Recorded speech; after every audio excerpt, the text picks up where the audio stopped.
Salam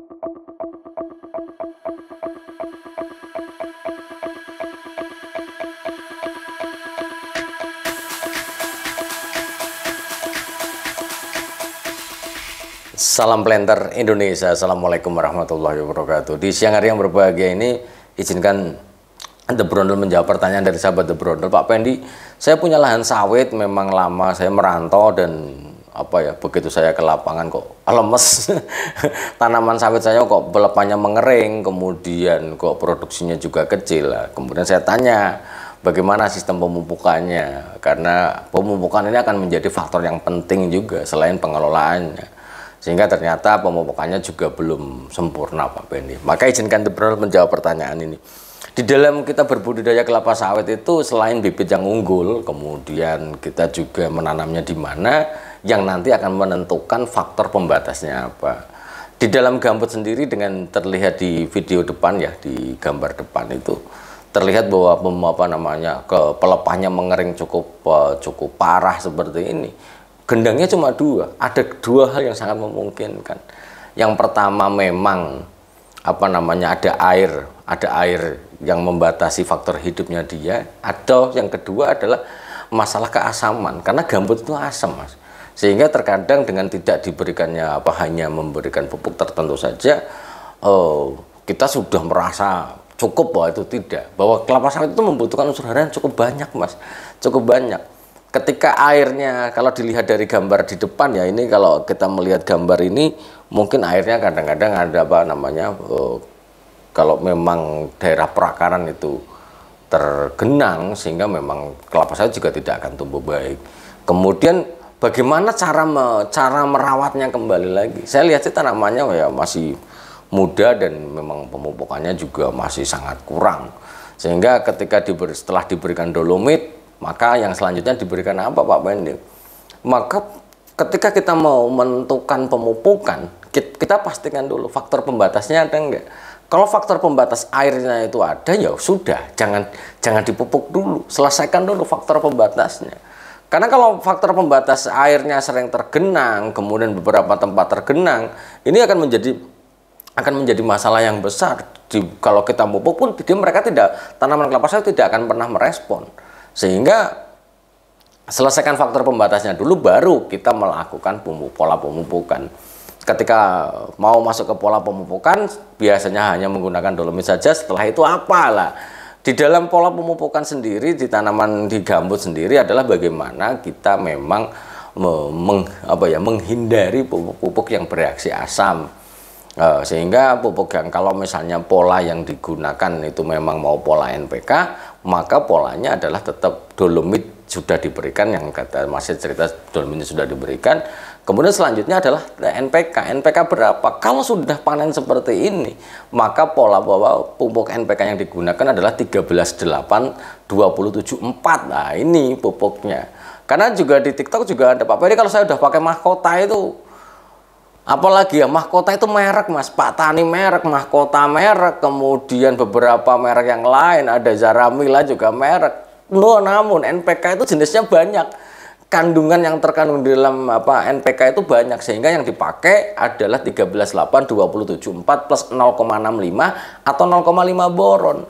Lah mereknya bebas, monggo saja. Masih mau pakai mahkota ya monggo, mau pakai Pak Tani yang monggo, ataupun pakai Ramila atau apa ya silahkan saja, nggak ada masalah. Kalau Brondel mungkin nggak fanatik banget, tapi cari yang original lah gitu. Kemudian itu dolomitnya misalnya mau pakai 2 kilo, kemudian baru kita menggunakan pola NPK lah. NPK-nya berapa?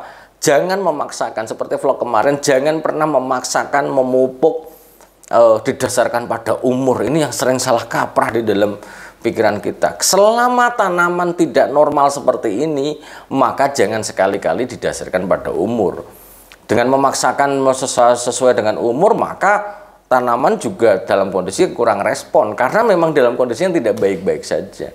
Maka pupuknya berapa? Misalnya mau kita turunkan standarnya dari 4 kilo, misalnya dari 4 kilo ya 3 kilo juga nggak apa-apa. Yang diberikan selama 3 periode, misalnya mau sekilo per 4 bulan ya nggak ada masalah. Ini polanya kalau menggunakan pola NPK. Tapi kalau misalnya mau pakai pola pupuk tunggal, maka setelah dolomit 2 kilo, maka rock fosfat juga bisa diberikan. Misalnya pakai rock fosfat 1 kilo, kemudian setelah 2 minggu dolomit ya, kemudian pakai rock fosfat 2 kilo, atau setelah sebulan, kemudian setelah sebulan dari rock fosfat maka urea. Ureanya berapa? Sekilo aja dulu nggak apa-apa. Kemudian 1 bulan selanjutnya atau secepat-cepatnya 2 minggu masuk KCL 2 kilo, ke 1 kilogram saja dulu. Karena sekali lagi tanamannya nggak baik-baik saja.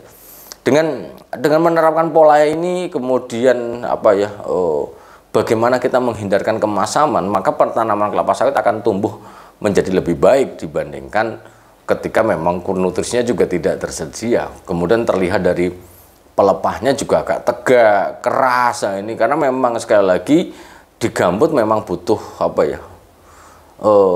butuh asupan nutrisi juga. Karena masih banyak mindset yang ada di masyarakat itu, ketika kita nanam di gambut, gambut itu adalah tumpukan bahan organik yang nutrisinya banyak sekali, Pak.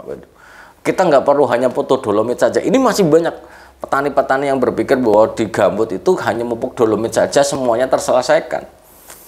Tumpukan bahan organik yang ada di gambut itu mengandung unsur hara yang cukup banyak, Pak Bedi. Benar. Jawabannya itu benar. Cuma dalam kondisi yang tidak tersedia. Kalau tidak tersedia ngapain lah? Bahan organik itu adalah merupakan mengandung unsur hara tertentu dalam bersifat kompleks yang masih terikat dalam bahan mentahnya. Dia harus terdekomposisi atau terurai dulu baru bisa diserap. Sehingga kalau seandainya kita budidaya di gambut pun tetap harus pupuk kimia, wajib nggak Pak? Ya wajib. Kalau pengen mengharapkan produksi yang tinggi. Namun sekali lagi harus diselesaikan dulu faktor pembatasnya. Kemudian yang selanjutnya pesan dari Masnya, karena masih merantau, jangan diserahkan kepada orang yang tidak paham, Mas. Kalau tidak paham, mungkin kata orang pakai TSP, pakai kisrit, bla bla bla bla. Sorry Mas, gambut adalah bersifat asam. TSP, triple super fosfat, ada 10% asam bebasnya yang menyebabkan semakin asam. Kisrit dengan rumus kimia MgSO4, ada sulfatnya juga menyebabkan menjadi asam.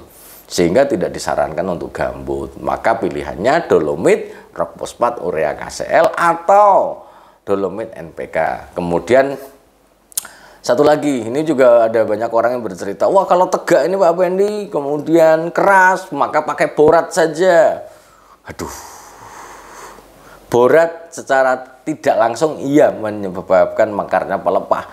Tapi kalau tanamannya tegak, keras, maka solusinya sebenarnya bukan borat, namun solusinya adalah pemberian nitrogen dengan cukup banyak yang menyebabkan nanti sel pelepahnya akan berkembang sehingga dia lebih renyah dan mekar. Ini yang jangan langsung diborat. Kalau tegak keras diborat pun ya percuma saja, karena borat sendiri tidak to the point kepada mekarkan pelepah itu tidak, karena bahwa dia menyempurnakan pembentukan pelepah, kemudian merangsang pembentukan lendir pada bunga kelapa sawit. Ini yang paling utama pemberian borat itu sendiri. Tapi sekali lagi sahabat obrol semuanya, bicara tentang borat maka penuhi dulu yang utama dulu. Borat itu adalah mikronya saja. Kemudian bagaimana ketika berapa lama sih Pak Pendi? Sekali lagi bahwa ketika lahan ini sudah terbengkalai cukup panjang, maka jangan berharap produksi akan naik dalam waktu 3 bulan sampai 6 bulan langsung wow, itu nggak akan mungkin, karena bakal buahnya juga nggak ada, bunganya dulu juga nggak ada. Maka sistem perbaikan yang seperti ini, yang pertama akan terjadi perbaikan vegetatifnya, pelepahnya nanti akan berkembang dengan baik, kemudian batangnya, akarnya juga berkembang dengan baik, baru nanti ke buahnya. Lah berapa lama? Saya setidak-tidaknya 17 sampai 24 bulan. Harus banyak bersabar Mas ketika perbaikan ini. Lah tapi jangan ya memang kalau memperbaiki lahan seperti ini tuh harus banyak banyak bersabar untuk ini. Tapi yang penting kita ikhtiar bagaimana pola pupuknya diberikan seperti itu. Setidak-tidaknya ya ureanya 2 kilo sampai KCL-nya 2 kilo per tahun wajib diberikan menggunakan 2 rotasi seperti itu. Mungkin itu aja dulu yang dapat saya sampaikan pada kesempatan kali ini dan menjawab pertanyaan dari Mas yang mungkin masih ragu-ragu. Kok saya lemes ya Pak Pendi, saya seperti ini kok lemes itu. Ya nggak usah lemes-lemes Mas. Semangat selalu. Intinya kelapa sawit mau digambut dan dimineral tetap membutuhkan nutrisi dalam jumlah cukup banyak untuk mendongkrak produksinya, karena nisbah hasil produksi itu ya unsur hara yang dimakan tanaman kelapa sawit melalui pemupukan. Kalau pupuknya kecil ya hasilnya kecil, tapi pupuk itu juga melihat kondisinya, jangan asal tebar saja yang nanti efektif dan efisiennya juga nggak jelas karena masih ada faktor pembatasnya. Maka selesaikan dulu faktor pembatasnya, baru kita melakukan pola pemupukan. Mungkin itu aja dulu, dan sekali lagi jangan termakan mitos. Termakan mitos yang ujung-ujungnya tanaman sawit kita menjadi berantakan. Salah satu mitos yang ada, digambut hanya butuh dolomit saja.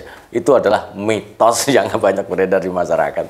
Terima kasih, salam sehat buat kita semuanya, dan semoga Allah mendekap kita dengan kesehatan dan kebahagiaan dalam masyarakat, dan salam planter Indonesia. Assalamualaikum warahmatullahi wabarakatuh.